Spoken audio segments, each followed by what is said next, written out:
from the heart of our nation's capital in Washington, D.C., bringing compelling interviews, insightful analysis, taking you beyond the headlines and sound bites into conversations with our nation's leaders and newsmakers, all from a biblical worldview. Sitting in for Tony is today's host, Jody Heiss. The trip is a very long one, and we're doing everything in terms of negotiate right now, in terms of the negotiation telephonically. They've made strides, but I'm not sure if they ever get there.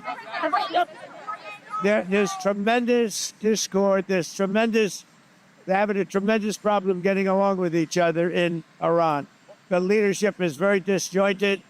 It's got 2 to 3 groups, maybe 4, and it's a very disjointed leadership. And with that being said, they all want to make a deal, but they're all messed up. Well, that was President Trump earlier today addressing Iran's newest proposal to end the war. Welcome to this Friday, May 1st edition of Washington Watch. I'm your Friday host, Jody Heiss. Thank you so much for joining us today. All right, coming up on the program, just as we mentioned, Tehran has put forward a new proposal to end the conflict with the United States as it now reaches the day 60 mark. Colorado Congressman Jeff Crank will be joining us to break down where the negotiations stand. Plus, Alabama's Attorney General Steve Marshall will be joining us shortly to discuss his push to redraw his state's congressional map following the Supreme Court's ruling in Louisiana v. Calais. All that and much more straight ahead.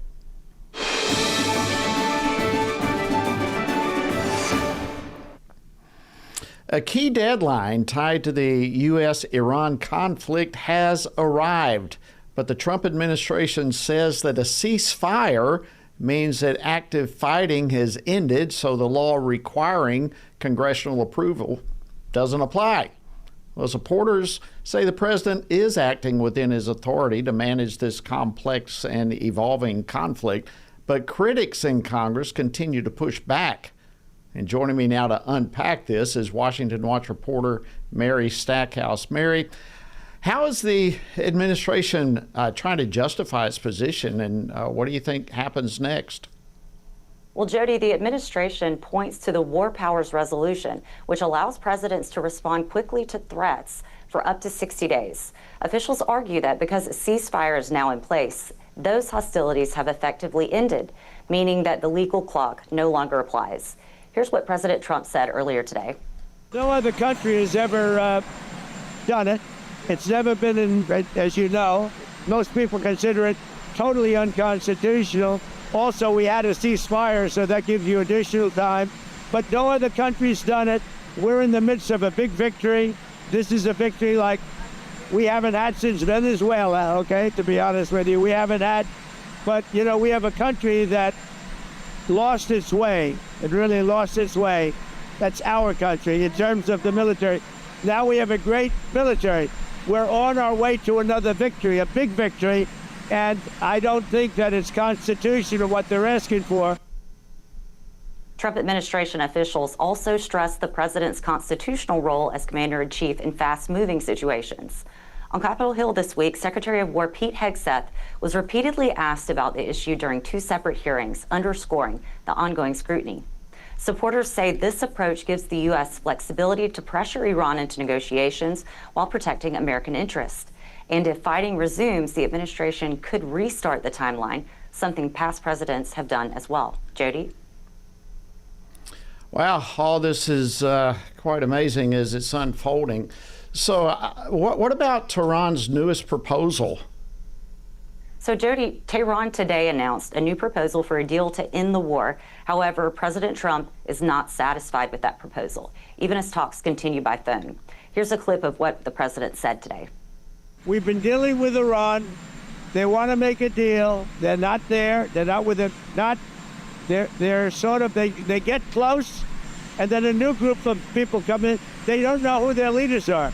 They have no idea who their leaders are, but they're very confused, and that's because of the success we've had militarily. They essentially have no military.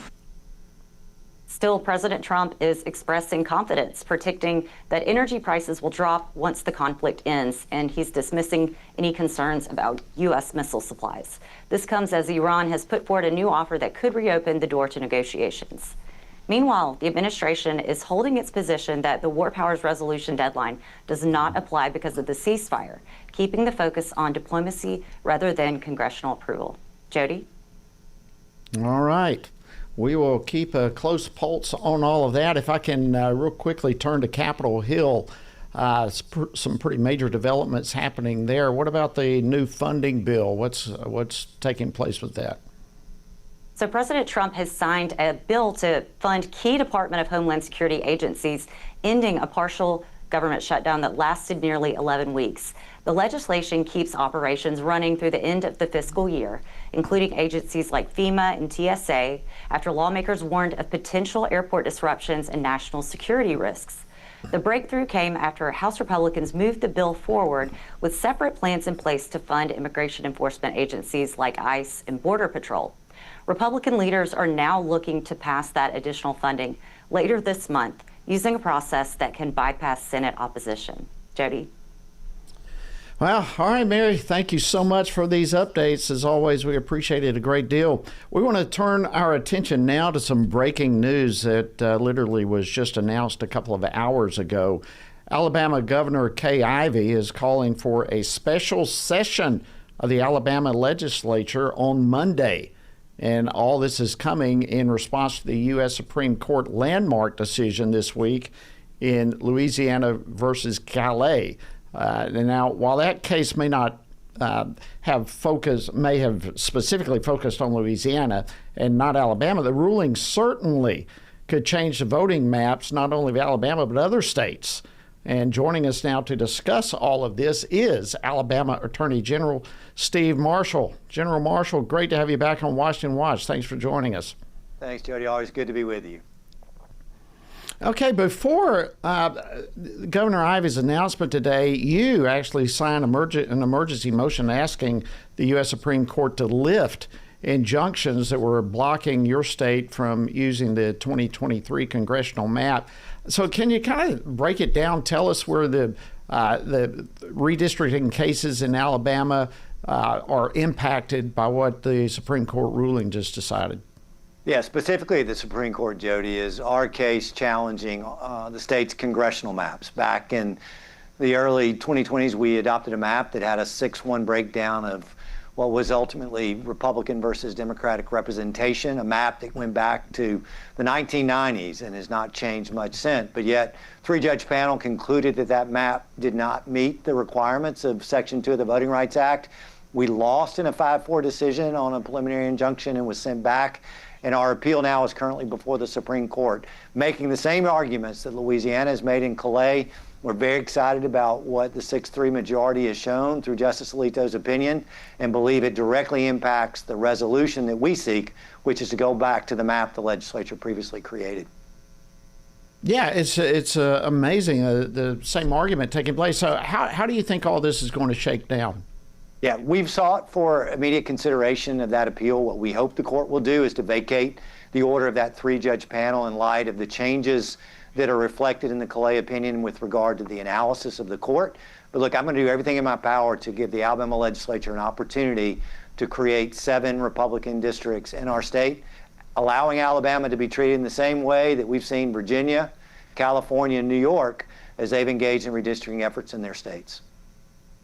Yeah, and it's just looking like this is a domino effect that's gaining more and more impact across multiple states. And I think what you are leading there in Alabama is just going to continue this whole battle. So what is your response from the claim, particularly coming from the left, that the Supreme Court's decision this week eviscerates Section 2 of the Voting Rights Act, that somehow it's going to open the doors for states to enact discriminatory voting maps and laws? How do you respond to that allegation?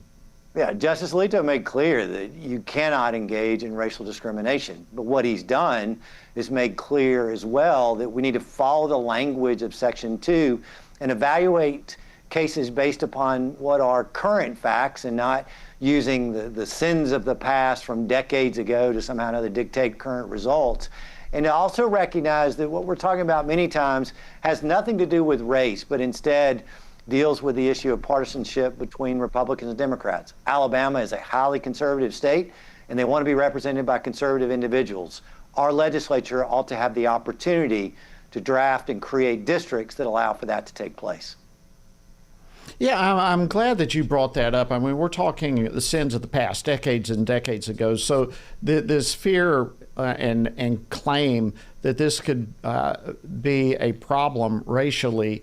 My question, under what kind of circumstances could race be used as a remedy under Section 2? I mean, doesn't there have to be proof of intentional discrimination?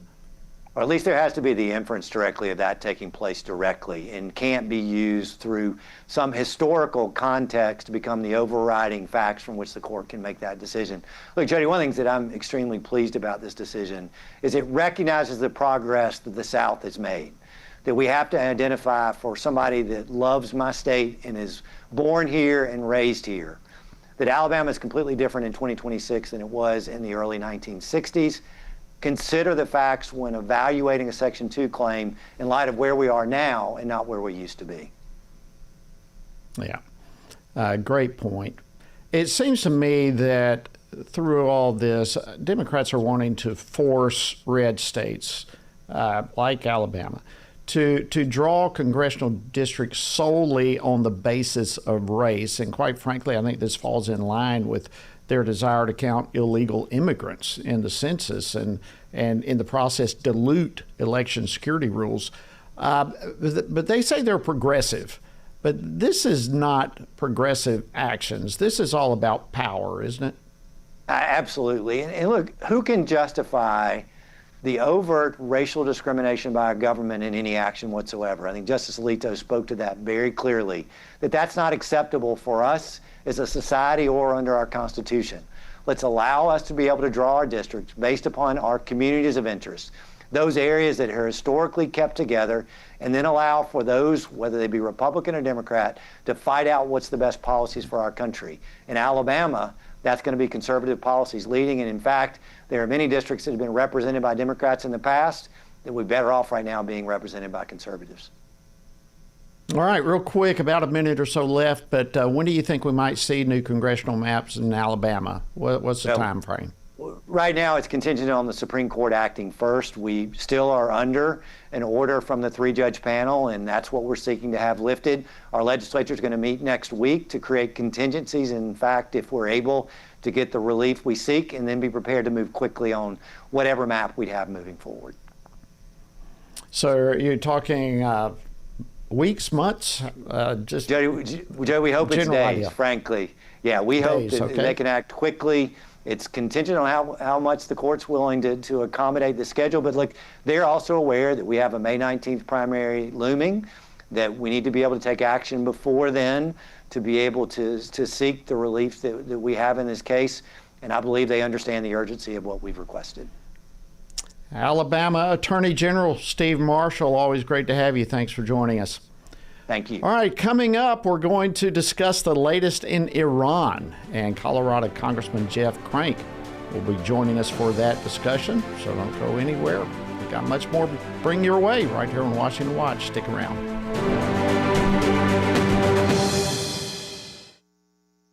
I think all people really need to have this type of education. Well, I can tell you that it's been an amazing course, period. I think this course is a reminder that a biblical worldview should really impact everything. It impacts our government from the federal to the state to the local. It should impact what we're doing with our families and with our work. God and Government is a video-driven, Bible-based training course from Family Research Council that explores the connection between biblical principles and American government. In this 6-session video series, FRC President Tony Perkins equips participants with a practical understanding of civil government from a biblical worldview. I would encourage all people to take it.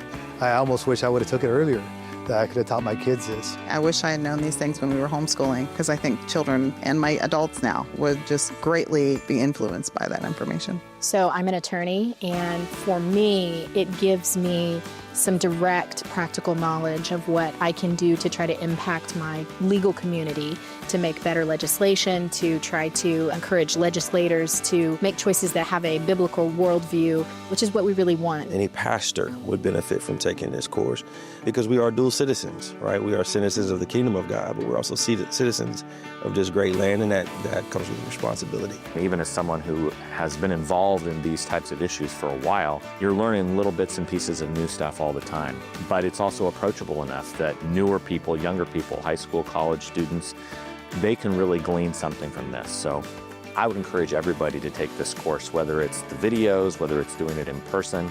Bring your Bible study group through it, bring your homeschool group through it, and equip yourself for these challenging days ahead. View the course at frc.org/God and Government or on the Stand Firm app. When in the course of human events it becomes necessary for one people to dissolve the political bands which have connected them with another, and to assume among the powers of the earth the separate and equal station to which the laws of nature and of nature's God entitle them. A decent respect to the opinions of mankind requires that they should declare the causes which impel them to the separation. We hold these truths to be self-evident. That all men are created equal. That they're endowed by their Creator with certain unalienable rights. And among these are life, liberty, and the pursuit of happiness. That to secure these rights, governments are instituted among men, deriving their just powers from the consent of the governed. Happy 250th. Happy 250th. Happy 250th. Happy 250th birthday, America. May God bless America.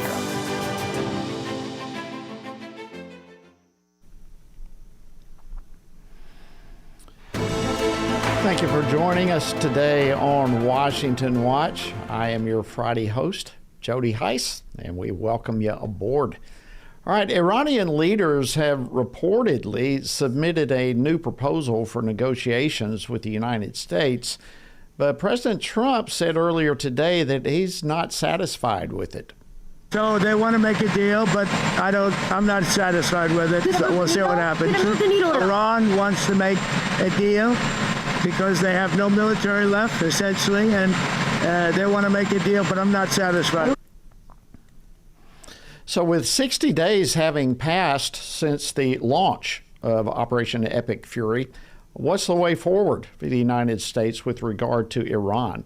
Well, joining us now to discuss this and more is Congressman Jeff Crank. He's a member of the House Armed Services Committee and represents the 5th Congressional District of Colorado. Congressman Crank, welcome to Washington Watch. Thank you for joining us. Thanks for having me, Jody. I appreciate it. All right, so President Trump notified lawmakers today that the war in Iran is, quote, terminated. Seemingly, this is to address that potential problem of the 60-day deadline. This is, of course, a decades-old law that's meant to limit the use of military force without authorization from Congress. So that 60 days has come and gone, but he says there's been no exchange of fire between the U.S. and Iran since April 7th, so he's claiming he's got more time. What's your take on this?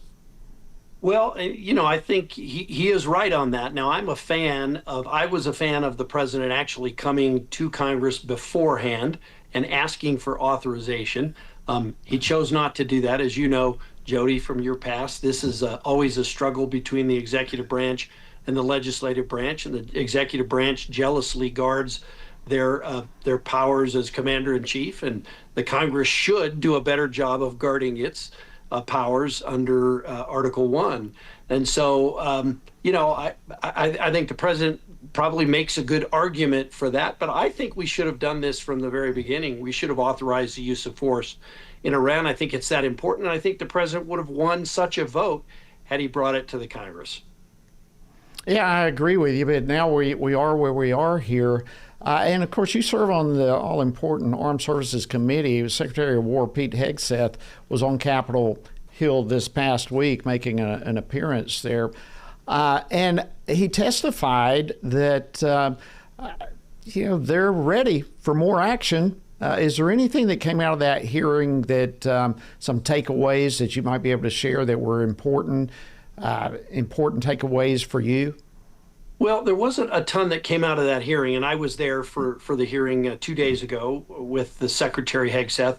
I think most of it was show. We had a lot of Democrats who were very supportive of President Obama or President Biden when he showed a use of force, but are less supportive now, whether it was Venezuela or Iran, because the president is President Trump. And so most of that was for show. I was with the president yesterday. I was over at the White House for about an hour. In fact, when I left, I saw Secretary Hegseth coming in. They were going to talk, I presume, about Iran. The president said there that, the problem in Iran right now is we aren't totally sure who to deal with, who is the leader of Iran now. They've had their first line, their second line, and in some cases they're now on their third iteration of Iranian leadership under this regime. So who do you negotiate with? Who do you deal with? And I think the president's going to be patient on this. He's going to get a deal, but the deal's going to have to be the removal of that nuclear material out of Iran. And he told us yesterday, we're going to get it. We're either going to get it. They're either going to give it to us or we're going to get it by force. But that will be the way that this ends. Yeah, that is the whole issue with all of this. And I know Hegseth not only testified before the House, but also the Senate. And I do want to give, let me show this quick clip and get your thoughts. Yeah. We're in a ceasefire, in the middle of negotiations, in a very strong place with a blockade that will ensure that when this is done, when a deal is set, it's a deal on the president's terms to ensure Iran never gets a nuclear weapon. We've had historic successes, and if we need to go at it again to ensure that success, we are prepared to, but we're hopeful over time that a deal will be compelled and compelled quickly. All right, so really he's just saying exactly what you just said. We're gonna finish this thing, and so what comes next in the coming days? What do you think? Where are we headed with this? Yeah, well, as you know, I think the one thing we have to assume, and I think it's more true today because of our intelligence collection capabilities today, as even opposed to just a few years ago. We are so good at collecting intelligence. I think we're listening and watching the Iranian regime and the Iranian leaders, all of them, in a way that they probably don't even know is possible. And so we have to assume that the president has a lot more information than any of us do, either as members of Congress or as ordinary citizens. So I think, I think in the coming days, we're going to see, whether the Iranians are serious about this. So far, they haven't shown that they are. I think personally that they think they're playing the president a little bit. They're going to find out that this president probably isn't easily played. And so, I think that if we don't come to an agreement with someone very soon, that you will probably see hostilities kick back up, and we will start having to go to another contingency. But I do think that the Strait of Hormuz and what we're doing there with the blockade right now is having a tremendous effect on their economy. It's putting a lot of economic pressure on Iran. And, that's the longer that goes, the worse it is for Iran. Last question. We've only got about a minute or so left, but the approval of the key surveillance program, including Section 702 of FISA, you've got now 6 weeks to continue to try to make a deal. What do you think is going to happen there?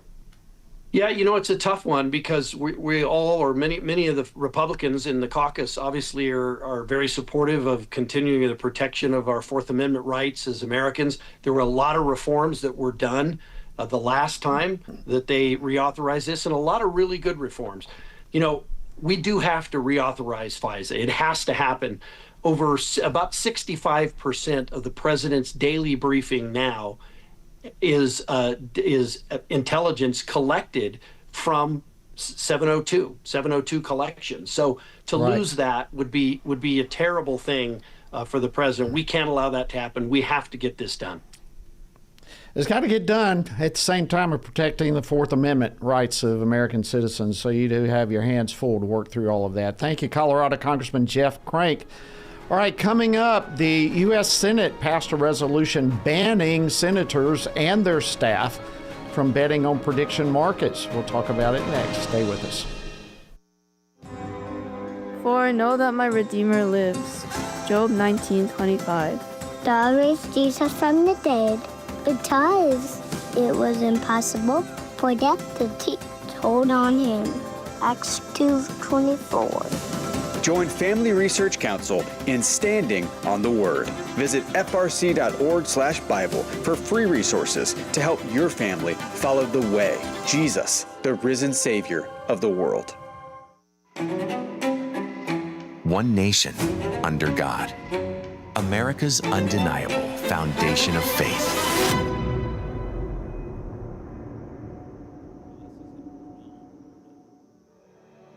The United States Capitol, an iconic symbol of the American Republic.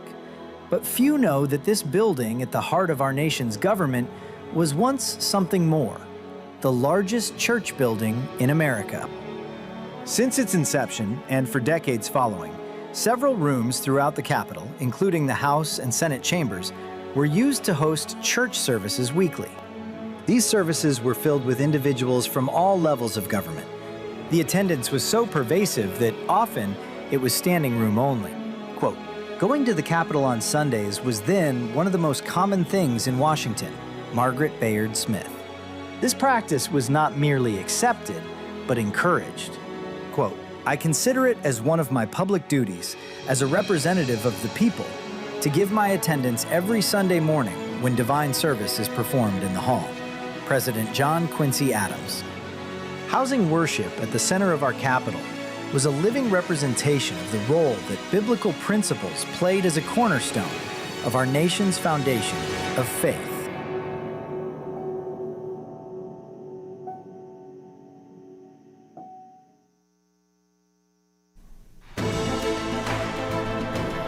Good afternoon. Welcome back to Washington Watch. I'm Jody Heiss. Glad to have you joining us today. All right, yesterday the United States Senate passed a resolution banning sitting U.S. senators, officers, staff, and so forth from using prediction markets. Now, this is a growing area in the gambling world where people literally wager on real life events, predicting specific outcomes. It could be, and we've had some cases where candidates have bet on their own election outcome, or something as simple and basic as how a movie will do at a box office. But just real life events are betted on. And given all the inside information of those who are in the Senate, you would think that this was a no-brainer. Here's a clip. What we're doing is allowing our constituents to know once and for all that no member of the United States Senate, no member of their staff of the United States Senate can ever use that inside information to use as a way to monetize this job whatsoever. That was the resolution's author, Senator Bernie Moreno, yesterday on the Senate floor. So he alluded to it, but why is this resolution so significant? Well, joining us now to discuss this is Les Bernal. He's the National Director of Stop Predatory Gambling. Les, welcome back to Washington Watch. Glad to have you. Great to be here. So to answer your question, so it's more an issue that, it's more of a baby step than anything significant what the Senate did yesterday. So yes, they prohibited Senate members and their staffs from participating in these prediction markets. But the Senate, what we really need to do is take decisive action to stop these prediction markets, because these prediction markets are targeting college-age kids, especially. They're losing tens of millions of dollars weekly to these games with advertising that is beyond, that exceeds the truth in advertising regulations on the Federal Trade Commission. So what happened yesterday was just a baby step. So it's certainly a good thing, but the Senate really could have taken real action to protect the American people from these predatory gambling operators who are masquerading. Good point. Do you think they will?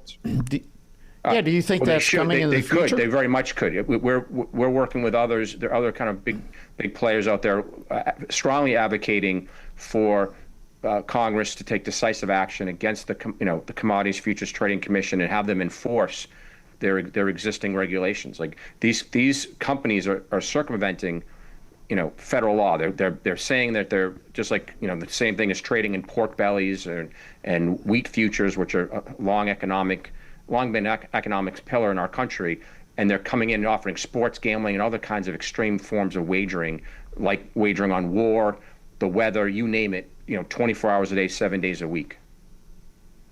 So until it is prohibited entirely, I mean, obviously the U.S. Senate is not the only place that gets inside information on a variety of things. I mean, there's all sorts of people out there who can get inside information on whatever topic they want to gamble on. So do you see the need for this type of move to be done elsewhere in society? Well, again, this is just like a really, to be frank with you, more for appearance's sake. It's to give the appearance that something's being done to clean up these prediction markets. So the companies themselves we're very happy to see the Senate take this measure. But like to your question about what can be done, the only way you address this problem of so-called insider information is to restrict these prediction markets and get them out of the gambling business, get them back into the business of what they should be doing is in terms of wheat futures and pork belly futures and that type of economic activity. There's no way this is a rigged game. You have major hedge funds that are in this business up against so-called kind of everyday people, and people are losing, tens of millions of dollars every week to these cons. It's a ripoff. Yeah, and that's what I say. I mean, there's so many different arenas where inside information is given, and it is taking advantage. And I totally agree. There needs to be major restrictions, if not the entire prohibition of all this. But until we get there, don't you think it's going to be incremental steps before we get to the point where we really need to get at prohibiting this? And what would those steps look like? Well, to be clear, so right now, this prediction markets are subject of major federal litigation at the moment. You have almost, I want to say 38 or 39 states in our country that are suing these prediction markets for violating their state laws. And so I think ultimately what the real step's going to be here is ultimately the U.S. Supreme Court will probably hear a case on the legality of these prediction markets. But in the short term, yes, yes, we could definitely see more federal agencies take this action, but really it's just a true Band-Aid. The solution is to get these companies from stop targeting college-age kids, and get government back on the side of the American people. Because the reason why these prediction markets exist is because government has made predatory gambling the public voice of American government. It's what we advertise. The marketing and advertising of gambling is the public voice of citizens to much wherever you live in our country today. And so this is an offshoot of that. This is an example, kind of exhibit A, about what's broken about our country today. And about 30 seconds left, but I'd love for you just to emphasize again how impactful these predatory practices are on families. Yeah, so what government has done by its promotion of gambling is it's taken a nation of citizens who who could be small savers, a nation of small earners, and it's turned us into a nation of habitual gamblers. So everyone's complaining about the rising price of gas today, and as we should be, because it's certainly high. But over the next 5 years, the American people are going to lose $1 trillion of personal wealth to forms of gambling that states promote. That's $300,000 every minute. Les Bernal, National Director of Stop Predatory Gambling. Thank you so much for joining us on Washington Watch. All right, coming up next, our weekly biblical worldview conversation with Dr. David Clausen. And we've got a lot to discuss. Stay with us. This is Mission Control Houston here in the Artemis Flight Control Room. Splashdown confirmed at 7:07 p.m. Central Time. A new chapter of the exploration of our celestial neighbor is complete. Integrity's astronauts back on Earth. When I got back on the ship, I'm not really a religious person, but there was just no other avenue for me to to explain anything or to experience anything. So I asked for the chaplain on the Navy ship to just come visit us for a minute. And when that man walked in, I'd never met him before in my life, but I saw the cross on his collar, and I broke down in tears. Like, it's very hard to fully grasp what we just went through. And when the sun eclipsed behind the moon, I think all four of us, I turned to Victor and I said, I don't think humanity has evolved to the point of being able to comprehend what we were looking at right now, because it was otherworldly. It was amazing. That was Commander Reed Wiseman of the Artemis II mission, reflecting on their journey around the moon. So here's a question. Does that sound like a man that just entered space, an empty, cold vacuum of nothingness? Or did he encounter something so profound, so full, so warm and bursting with life, it's almost as if someone was breathing on it? Perhaps it was so meaningful that the word space doesn't do the journey justice.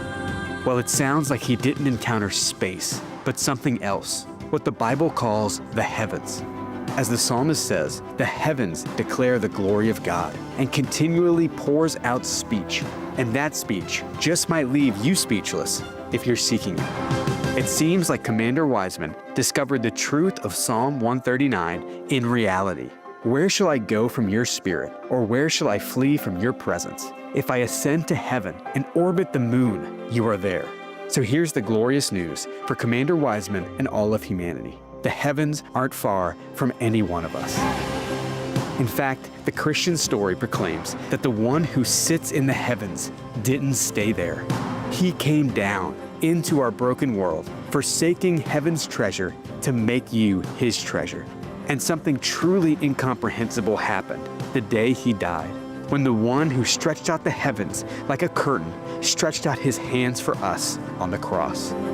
But it was impossible for death to keep its hold on life itself. He rose from the grave. He lives, and every sunrise since reminds us that the darkness of night will never eclipse the light behind all light, Jesus, the light of the world. Family Research Council prays that families across America would look up and join the song of the heavens. Praise God in his mighty heavens. Praise him for his mighty deeds. Let everything that has breath praise the Lord.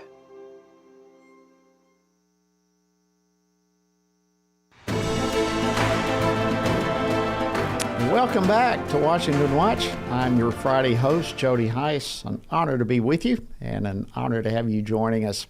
All right, before I get into this final segment, I want to encourage you to mark it on your calendar and plan to join us this fall for our Pray Vote Stand Summit 2026. It's coming up September 24th through 26th at Cornerstone Chapel in Leesburg, Virginia, which is just outside Washington, D.C. And this is going to be a very special event. I mean, here we are as a nation celebrating our 250th anniversary. This is going to be a powerful, powerful gathering, bringing together Christian leaders from across the spectrum, expert leaders. We'll be having times of prayer, tons of encouragement, tons of information, lots of opportunities for action. It's going to be a powerful event, and we want to encourage you to go ahead and register today. If you do so, it's just $69. That's a savings of $50. 40% discount right now for this early bird opportunity, and that rate is available now through June the 15th. So to learn more or to go ahead and register, visit PrayVoteStand.org. That's PrayVoteStand.org. Okay. While the nation this week was watching as Congress raced to tackle a number of legislative tasks before their week-long recess, there were some other very important developments that came out of Washington. One in particular that probably went under the radar of many, and that concerns Democrat efforts to bully Christians and pro-lifers. So we want to discuss that right now, and joining me for this biblical worldview segment that we love to do each and every Friday is Dr. David Clausen. He's the director of FRC's Center for Biblical Worldview and also the author of Life After Roe, Equipping Christians in the Fight for Life Today. Dr. Clausen, as always, happy Friday to you, and thank you for joining me on Washington Watch. Happy Friday. Great to be with you, Jody. Okay, let's start with this Supreme Court unanimous decision, a case involving a pregnancy center in New Jersey. Kind of break this down for us, what the case was all about and why it matters. Yeah, Jody, it's a really interesting case. And like you said, the result of the Supreme Court was 9-0 unanimous, meaning all 9 justices agreed and sided with this Pregnancy Resource Center. It all dates back a couple of years ago where the then Attorney General in New Jersey clearly had it out for the Pregnancy Resource Centers. And kind of long story short, he initially tried to intimidate the Pregnancy Resource Center, issued a consumer alert, basically telling folks there in New Jersey that this Pregnancy Resource Center might be misleading women who are coming to it and might be providing misleading information on reproductive health services. Well, he then followed that consumer alert with a sweeping subpoena.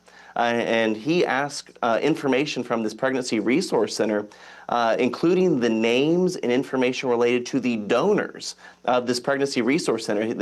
And again, Jody, it was so sweeping that this subpoena would have included the names, addresses, and even employment information for the donors of the Pregnancy Resource Center. And of course, the Pregnancy Resource Center pushed back. And then the Attorney General actually said that they had to go through the state courts, that they couldn't go to the federal courts. And so, again, long story short, the Supreme Court said no. There's a First Amendment issue here. The Pregnancy Resource Center can absolutely go to the federal courts to establish their standing with First Amendment issues. And so, again, it's going to continue to play out, but this is a big win for the First Amendment. Even, Jody, the ACLU sided in an amicus brief with the Pregnancy Resource Center. It just seemed those across the ideological spectrum realized that this subpoena was clearly ideologically driven. And again, going after even the names and addresses of the donors, Justice Gorsuch said this is really broad. And so this is big news for the Pregnancy Resource Center. We need to be hoping that as the case moves forward, that they'll prevail as well in that case. That is incredibly huge. And speaking of huge, David, I want to. We've got some breaking information that just came in pertaining to the life issue coming out of Louisiana, and I have a quote, in fact, that Tony has just made. Tony Perkins, our president, regarding what just happened. I want to read this statement and throw it back to you. But he says, great news for the unborn in Louisiana. The Fifth Circuit Court of Appeals has granted the state of Louisiana's request for a stay on the Biden-era regulations on mifepristone, which have nullified Louisiana's pro-life laws.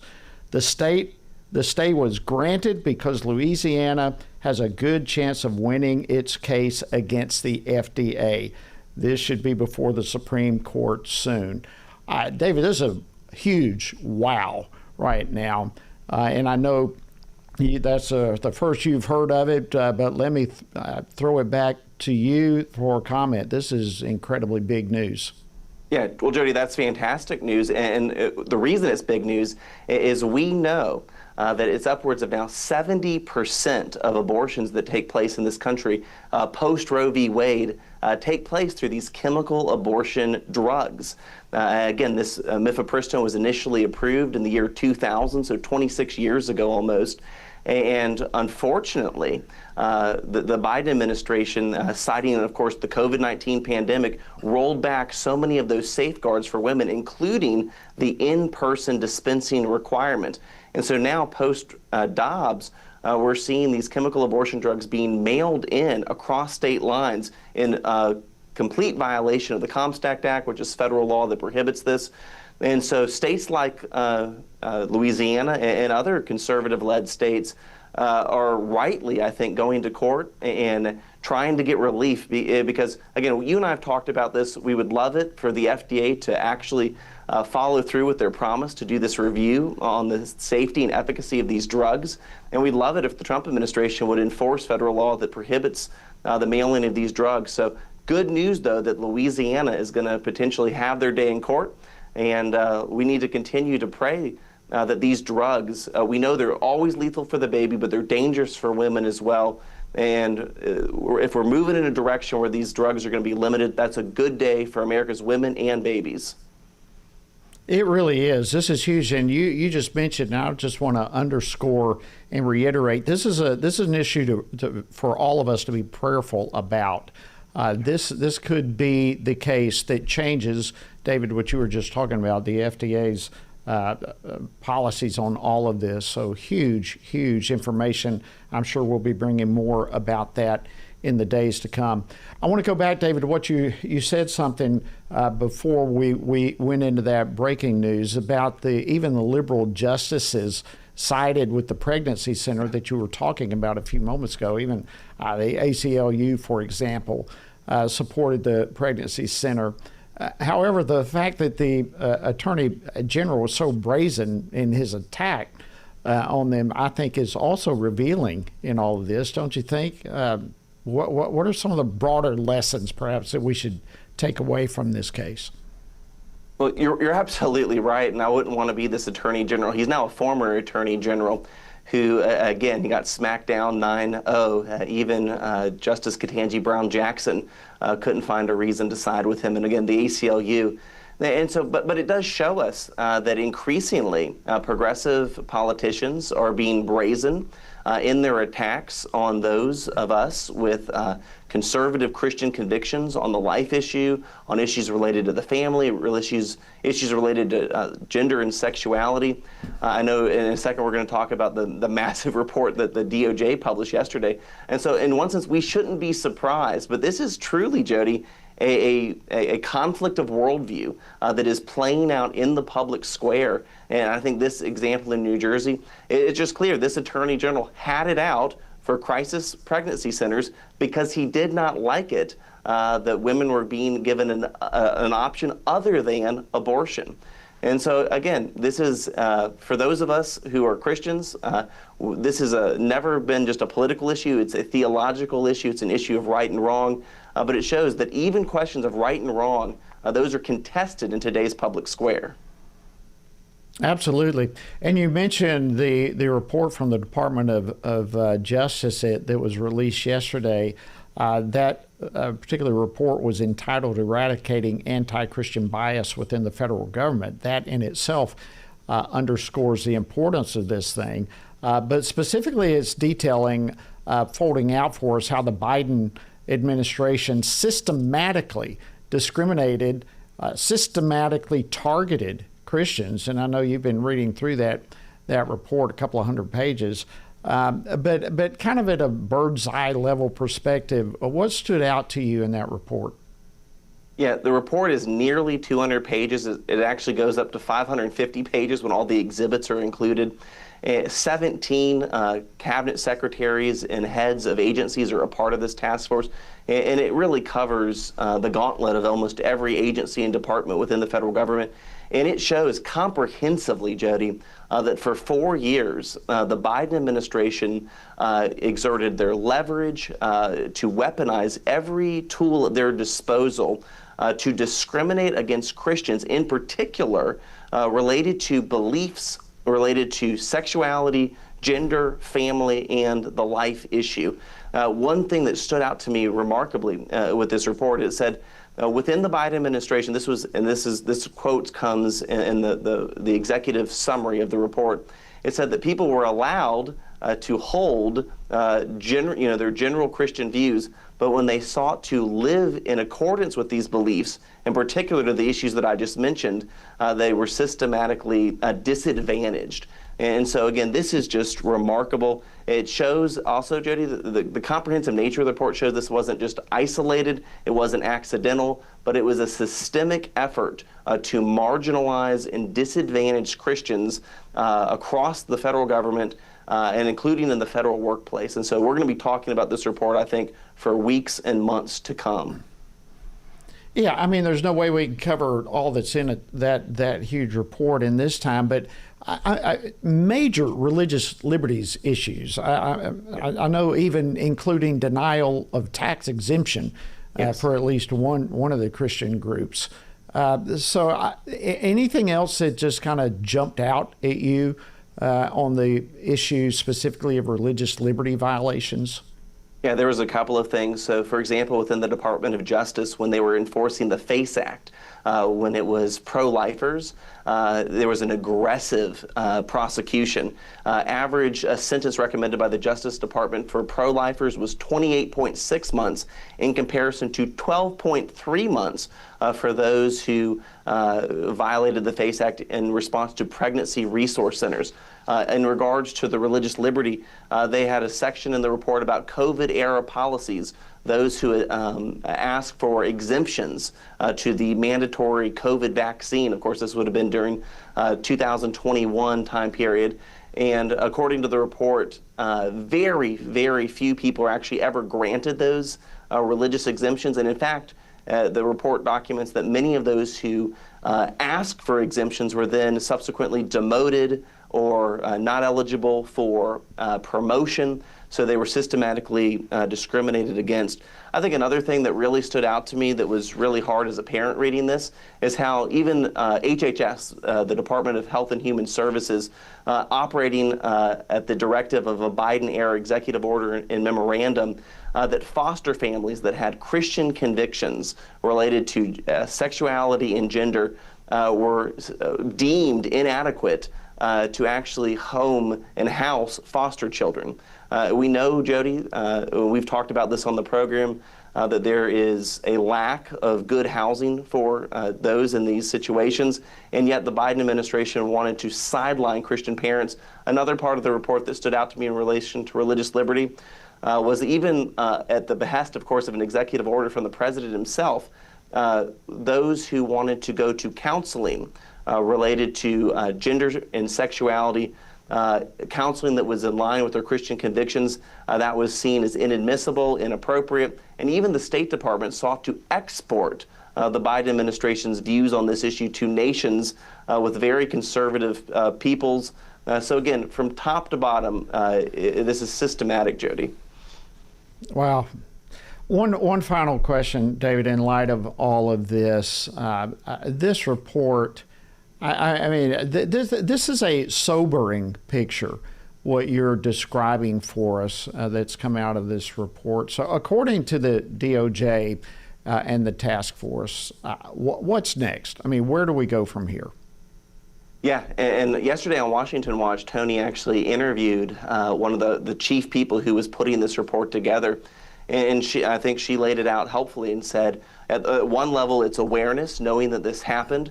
One of the things, again, the task force is constituted of the cabinet secretaries, Marco Rubio, Pete Hegseth, and others.